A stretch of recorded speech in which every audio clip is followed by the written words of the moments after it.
But ಒಂದು ಚಿತ್ರರಂಗ ಒಂದು ಅಳಿವಿನ ಅಂಚಿನಲ್ಲಿದ್ದಾಗ ಅವರ ಚಿತ್ರಗಳು ಬಿಡುಗಡೆ ಆದರೆ ಚಿತ್ರಮಂದಿರಗಳಿಗೆ ಒಂದು ವರ್ಷಕ್ಕಾಗಷ್ಟು ಆಹಾರ ಸಿಗುತ್ತೆ, ಅನ್ನ ಸಿಗುತ್ತೆ.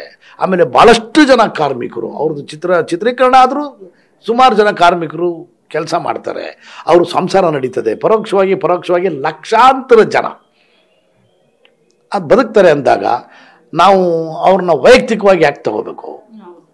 ನಾವು ಅವ್ರು ನನಗೆ ವೈಯಕ್ತಿಕವಾಗಿ ನಮಗೇನು ಆಗಬೇಕು ಆಗಿಲ್ಲ. ಒಂದು ಚಿತ್ರರಂಗದ ಆಸ್ತಿಯವರು ಅಂತ ಅನ್ಕೋಬೇಕು, ಅವ್ರ ಆಸ್ತಿನೂ ಕೂಡ.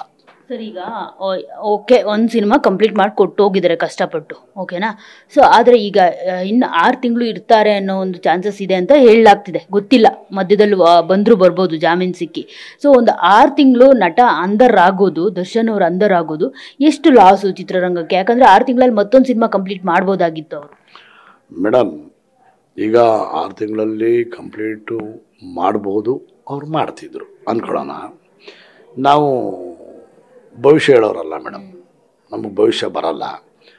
ಕಾನೂನಿನ ಅಂಗಳದಲ್ಲಿದ್ದಾಗ ಏನಾಗುತ್ತೆ ಅಂತಲೂ ಹೇಳೋಕ್ಕಾಗಲ್ಲ. ನೋಡಿ, ಇವತ್ತು ಆಗಸ್ಟ್ 15 ಭಾರತ ದೇಶದಲ್ಲಿ IPC ಸೆಕ್ಷನ್ 100ರಲ್ಲಿ ಜೈಲಿಗೆ ಹೋದಂತಹ ಭಾಳಷ್ಟು ಜನನ್ನ ಸನ್ನಡತೆಯ ಆಧಾರದ ಮೇಲೆ ಬಿಡುಗಡೆ ಮಾಡ್ತಕ್ಕಂಥ ವ್ಯವಸ್ಥೆಗಳು ಇದ್ದಾವೆ, ಆಯ್ತಾ?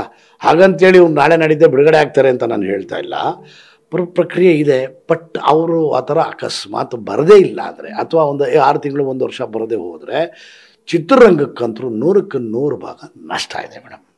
100ಕ್ಕೆ 100 ಭಾಗ ಇದೆ. 100 ಕೋಟಿ ಲಾಸ್ ಇದೆ. ಯಾಕಂದ್ರೆ ಒಂದು ಸಿನಿಮಾ ಕಂಪ್ಲೀಟ್ ಮಾಡಿ ಅದನ್ನು ಪ್ರೇಕ್ಷಕರಿಂದ ಗಳಿಕೆಗಳನ್ನ ನೋಡಬೇಕು, ಆಮೇಲೆ ಚಿತ್ರಮಂದಿರಗಳ ಉಳುವಿಕೆ ನೋಡಬೇಕು, ಕಾರ್ಮಿಕರ ಬದುಕನ್ನು ನೋಡಬೇಕು, ಹಾಗೇನೇ ಸರ್ಕಾರಕ್ಕೆ ಬರ್ತಕ್ಕಂಥ ವರಮಾನ, ತೆರಿಗೆ ರೂಪದಲ್ಲಿ ಬರ್ತಕ್ಕಂಥ ವರಮಾನ, ಅದು GST ಕೇಂದ್ರ ಸರ್ಕಾರ ಇರ್ಬೋದು, ರಾಜ್ಯ ಸರ್ಕಾರ ಇರ್ಬೋದು, ನಾವು ಎಲ್ಲ ದೃಷ್ಟಿಕೋನದಲ್ಲೂ ನೋಡಬೇಕಾಗ್ತದೆ.